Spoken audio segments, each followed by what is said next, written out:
बिस्मिल्लाहिर्रहमानिर्रहीम, अस्सलाम वालेकुम। इसारा ने कलाम कबूल कीजिएगा। इसारा ने यूट्यूब चैनल, फेसबुक पेज पे आपको खुशामदीद कहता हूँ।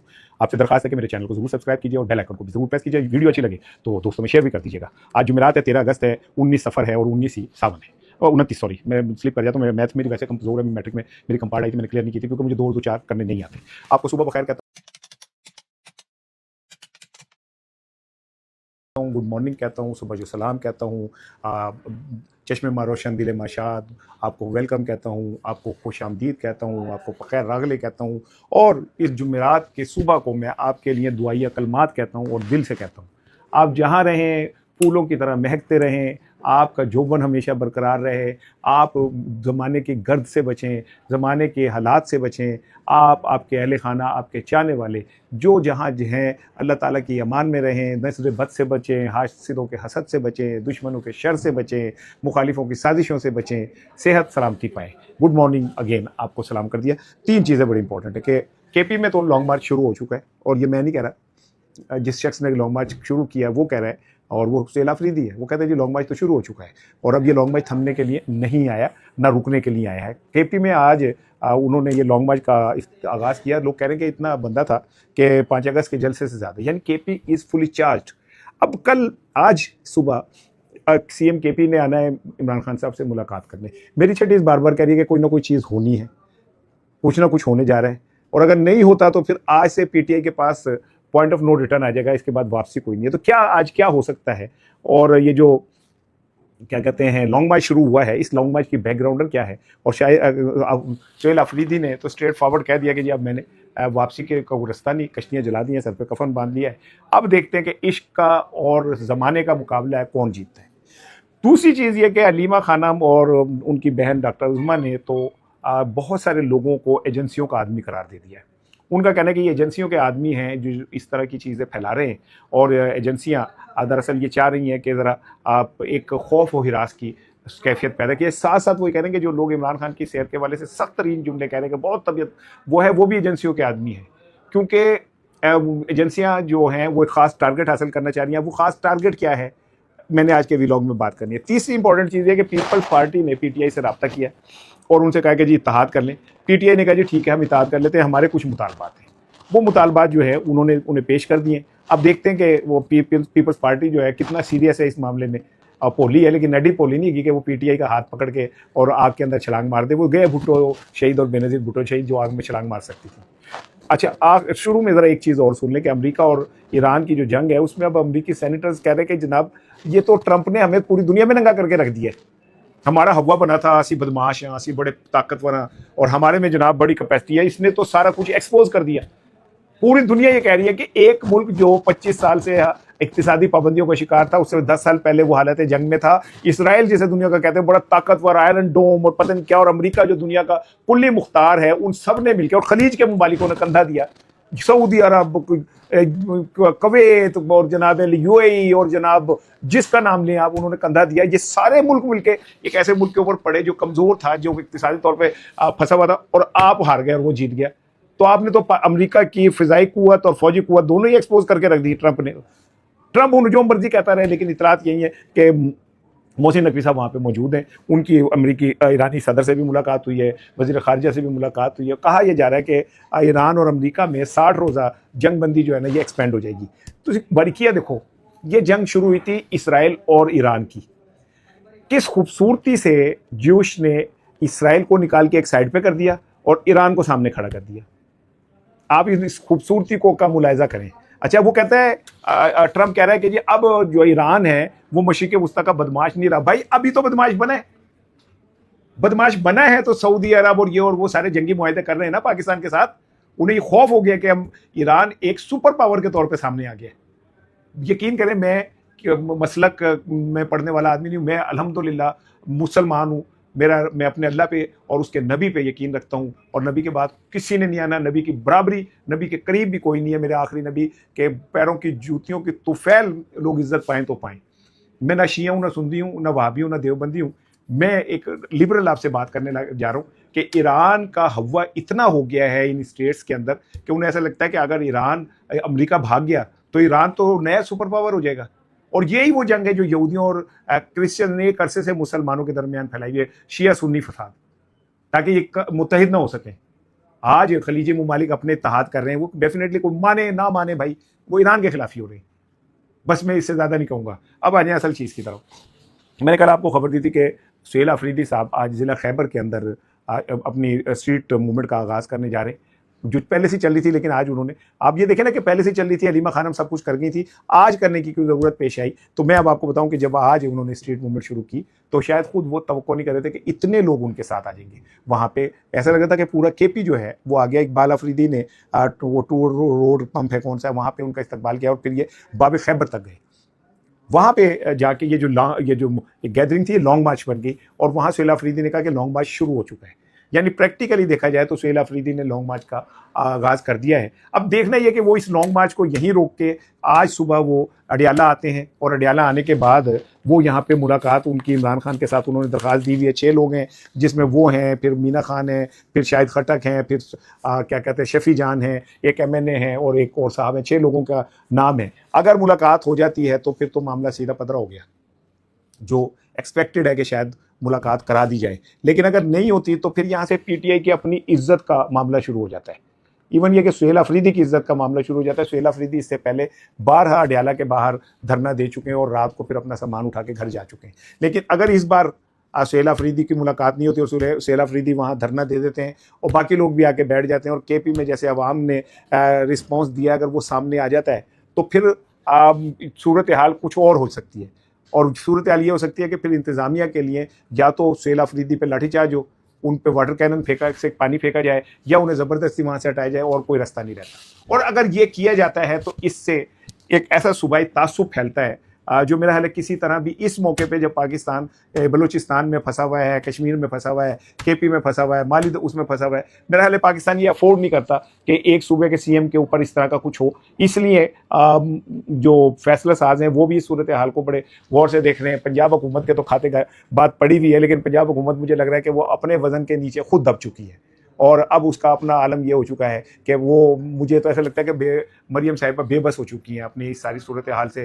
पुलिस जिसको उन्होंने अपने प्रोटेक्शन और पंजाब की आवाम को कुचलने के लिए ताकत दी थी और उन्होंने कुचला भी, इसमें कोई शक नहीं कि 9 मई के नाम पे उसके बाद पंजाब में पंजाब पुलिस ने जिस तरह दरवाजे तोड़े, जिस तरह घरों के अंदर घुस के सामान तोड़ा, जिस तरह लोगों को उठाया, जिस तरह खवातीन के साथ किया, फिर उन उठाए हुए लोगों के साथ जिस तरह किया, फिर जिस तरह एक खौफ बिठाया, ये कोई शक नहीं कि 9 मई के नाम पे पंजाब पुलिस ने ये सारा कुछ किया। लेकिन इसमें भी कोई शक नहीं है कि उसके बाद ये पंजाब पुलिस बिल्कुल हाथों से ही निकल गई। रही सही कसर आपने CCD के जरिए कर दी, जिसमें वो चीमा साहब के मुतालिक कहा जाता है कि बहुत शरीफ आदमी है और मैन ऑफ प्रिंसिपल्स हैं। मैं भी मानता था कि वो मैन ऑफ प्रिंसिपल्स हैं, वो सबके निफे में पिस्तौल चला सकते हैं। लेकिन जब रजा डार वाला मामला है तो मुझे लगा कि नहीं, सबके निफे में पिस्तौल नहीं चल सकती। जब क्या कहते हैं खवातीन के साथ ज्यादती वाला एक मेरे इशू मेरे सामने आया थाने में, अब उस पर तफ्तीश चल रही है, DNA रिपोर्ट अभी आनी है, तो फिर मुझे पता चला कि नहीं, सबके लिए नहीं है ये हर एक के लिए फैसिलिटी नहीं है कि उनके नेफे में पिस्तौल चल जाए। लेकिन बहरहाल पंजाब की पुलिस के पिछले कुछ दिनों से जो कुछ हुआ उससे मरियम साहबा बहुत परेशान हैं, घबराई हुई हैं और उन्हें ऐसा लगता है कि जो फैसला साज हैं वो भी अब इस सूरत हाल से परेशान है, मतलब उन्हें वो मुतमिन नहीं है। यही वजह है कि मोहसिन नकवी को मरियम साहिबा का नाम लेके तनकीद करनी पड़ी। वो पहले गोलमोल बात कर रहे थे, सिस्टम कोलैप्स कर गया है, यूं हो गया है, वजह शहबाज शरीफ की उन्होंने तारीफ कर दी, 16 घंटे काम करते हैं, लेकिन साथ ही मरियम के ऊपर उन्होंने अटैक कर दिया और कहा कि जी मरियम लैपटॉप देती है, लैपटॉप देने से जेनजीज को मुतमिन नहीं किया जा सकता। इससे आप जरा मरियम साहिबा के लिए जो वो बन रहा है फैसला साजों का ट्रेंड, उसको समझिए। एनीवे, मैं फिर वापस आता हूँ लॉन्ग मार्च पे कि अगर आज कोई अडियाला के बाहर गड़बड़ होती है तो ये फिर तहरीक जो ऑलरेडी PTI कुक कर चुकी है, ये कुकड है ऑलरेडी, ये फिर किसी और रंग में चली जाएगी। 26 नवंबर जैसी सिचुएशन हो जाती है, मुझे लगता है 27 सितंबर के से पहले पहले ये सारा कुछ हो जाएगा। आज हलीमा खानम साहिबा ने और डॉक्टर अज़मा ने गुफ्तगू की है मीडिया के साथ। उन्होंने कहा जी ये जो वजाहत सईद और ये बाकी लोग इमरान खान की ज़िंदगी के हवाले से ये बातें फैला रहे हैं, ये सब एजेंसियों के टाउट है।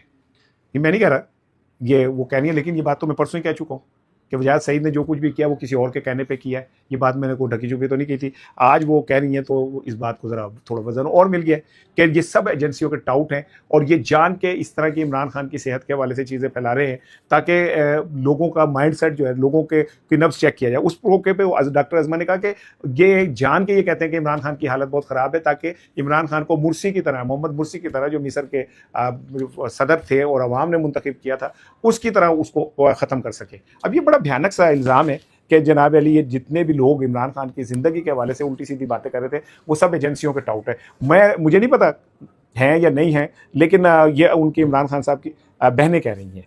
अब आ जाइए जी एक और बड़े इंपॉर्टेंट इशू की तरफ, और इशू ये है कि पीपल्स पार्टी ने, लेकिन इससे पहले ज़रा मैं चाह रहा था चूँकि ये सारा चल रहा है इसी को कंटिन्यू करूँ। अब मिसाल यूसुफजई साहिबा से सहाफ़ियों की हुई गुफ्तगू, उसमें एक सहाफ़ी ने सवाल किया तो मशाल साहिबा ने कहा कि आप तो क्या नाम है टाउट है और आप किसी के कहने के ऊपर, किसी की ईमा के ऊपर ये सारा कुछ कर रहे हैं। तो उस पर वो सहाफ़ी ने कहा मैं कलमा पढ़ के कहता हूँ कि मुझे किसी ने नहीं कहा आज तक कि मैं ये ट्वीट करूँ या ये करूँ, मैं कलमा पढ़ के कह रहा हूँ। अब आप कलमा पढ़ के कहें कि आप जो कुछ भी कर रही होती हैं वो प्लान्ड होता है कि नहीं, आप सहाफ़ियों को बाकायदा ऑडियो मैसेज लीक करती हैं कि नहीं करती हैं। इस पर मशाल यूसुफजई की खासी तूतू में हुई और उन्होंने सहाफ़ियों के हवाले से कुछ और बातें भी की, लेकिन उन्होंने जिस तरह कहा ना कि चक चक ना करें, अब मैं तो हैरान हूँ कि उस टाइम सहाफ़ियों ने इस जुमले को सुना क्यों नहीं कि चक चक ना करें, और उनमें से किसी ने मशाल यूसुफजई को ये क्यों नहीं कहा कि आप कौन होती हैं इस तरह के जुमले कहने वाली। एनीवे, जब वो ये बात बहुत ज़्यादा बढ़ी तो वहाँ पे एक सहाफ़ी ने कहा कि मैं नहीं, वो उसी सहाफ़ी ने कहा कि अब आप कलमा पढ़ के ना कहें कि आप ऑडियो लीक्स नहीं करती, सहाफ़ियों को नहीं भेजती हैं। उस पर मशाल यूसुफजई साहब नहीं बोली, लेकिन बोलने की कोशिश की तो उनका गला खुश्क हो गया, फिर लोगों ने कहा पानी पिलाएं। तो इसी दौरान एक सहाफ़ी ने कहा कि मैं आपको सबूत देता हूँ कि आप KPK के सहाफ़ियों को जूते और T-शर्ट देती हैं और उसके बदले उनसे कहती हैं कि आप ट्वीट करें। अल्लाह, इतने तो कम भी बढ़ गए। मैं तो समझता था कि सहाफ़ी की ज़रा कीमत अच्छी है, लेकिन ये क्या है कि खाली जूते और T-शर्ट्स जो है उसके बदले ट्वीट करता फिर सहाफ़ी है, तो ज़रा कम थोड़ा कच्चा नहीं पै गया। लेकिन वहाँ पे मशाल यूसुफजई ऐसा लगा कि बिल्कुल क्लीन बोल्ड हो गई है और उनसे बोला नहीं जा रहा। ये क्लिप अगर यहाँ मेरे दोस्तों के पास है तो ये ज़रूर आप दिखाइएगा कि उन्हें पानी पीना पड़ा, उनकी आवाज़ ख़त्म हो गई। मुझे ऐसा लगता है कि यूट्यूबर्स ने मशाल यूसुफजई को ना बीच चौक के अंदर क्लीन बोल्ड कर दिया है। इसको देख के भी आपको अंदाज़ा हो जाएगा। अब आ जाइए जी, पीपल्स पार्टी ने PTI से रब्ता किया है और उन्होंने कहा कि जी हम बैठ के एक प्लेटफॉर्म के ऊपर ला सकते हैं। अच्छा, इसकी तस्दीक की है शफी जान ने भी। उन्होंने कहा हाँ जी, PTI की लीडरशिप ने हमारे सीनियर कुछ अहदेदारों से रब्ता किया है और करने के बाद उन्होंने कहा कि हम आगे मिल के आगे चल सकते हैं। तो हमने उन्हें कुछ चीज़ें के मुतालबात दिए कि मिसाल के तौर पे कि ठीक है, आप हमें यकीन दहानी कराएं कि आप असम्बलियाँ छोड़ देंगे। आप ही की वजह से असम्बलियों के अंदर वो तमाम कानून साजी हुई है जिससे PTI का और आइन का बेड़ा गर्क हुआ है। आप ही ने मिल के तो उनके साथ PTI के कमर में छुरा घोंपा है, बल्कि जमहूरियत के छुरा घोंपा है। आप इन सारी चीज़ों की वजाहत दे दें, असम्बलियों को के हवाले से हमारे साथ मिल जाए कि हम 2 असम्बलियाँ छोड़ते हैं, आप भी छोड़े। आप हमें ये लिख के दे दें कि अगर हम बाहर निकलेंगे तो आप भी हमारे साथ निकलेंगे। आप हमें इस बात की यकीन दहानी करा दें कि ऐन मौके के ऊपर आप हमें टीच नहीं करेंगे, तो चले हम बात कर लेते हैं। उन्हें थे PTI पीपल्स पार्टी वालों ने सब सुन गया, खामोशी हो गई है कि अब हम इसका आगे से क्या जवाब दें। जवाब की आना है यार, वैसे आपस की बात है, वो उन्होंने क्या जवाब देना है। सूरत हाल ये कि पीपल्स पार्टी को इस बात के लिए आगाह कर दिया गया है कि अगले सेटअप में उनको जगह मिलेगी और बिलावल को भी जगह मिलेगी। और ये बात आपको याद हो तो जब तकरीर की है मोहसिन नकवी ने, तो उससे एक दिन पहले मोहसिन नकवी जाके जरदारी साहब से मिले। और आपको ये भी मैंने खबर दी थी कि जरदारी साहब अब से 2 दिन पहले खामोशी से लाहौर में 2 दिन बैठे रहे। क्या करते रहे किसी को नहीं पता चला। उनकी मोहसिन नकवी से मुलाकातें हुई हैं, 1-2 बड़े सनतकारों से मुलाकातें हुई हैं, लेकिन मैंने आपको ये बताया था कि उन्होंने नवाज शरीफ साहब से भी रब्ता किया है और उन्हें बताया कि भाईजान हालात पानी सर पे आ गया, उन बचने की कोई इम्कान नहीं। दोनों पार्टियों के दरमियान असल रफड़ ये पड़ा हुआ है कि ये जो सूबों वाला इशू है हम इसे कैसे डील करें। और वो चाहती है कि कोनी मार के पीपल्स पार्टी को आगे करे और वो को ऐलान करे, वो चाहते हैं कि नून लीग का ऐलान करे, क्योंकि दोनों ही जड़े डरे बैठे ने। दोनों को पता है कि अगर हम बोले तो फिर हमारे साथ होना बहुत बुरा है। यही वजह है कि जरदारी साहब बड़े तरीके से अपने आप को बचाने की कोशिश कर रहे हैं। वो चाह रहे हैं कि नून लीग आ गया है। आपने देखा ना काफ़ी दिनों से सूबों के हवाले से सबको साफ सूंगा हुआ है, कोई बात करने को तैयार नहीं है। आखिरी चीज़ सुनने जी, अकबर अहमद साहब ने दावा किया है कि उन्हें जेल से इमरान खान साहब ने पैगाम भेजा है कि वो जब रिहा होंगे तो सबसे पहले अकबर अहमद के घर आएंगे। ये अकबर अहमद भी अब मुझे इंजीनियर मिर्ज़ा साहब के सफ़ में लगता है खड़ा होना नज़र आ रहे हैं, जिसको दिन में ख्वाब आना शुरू हो गए।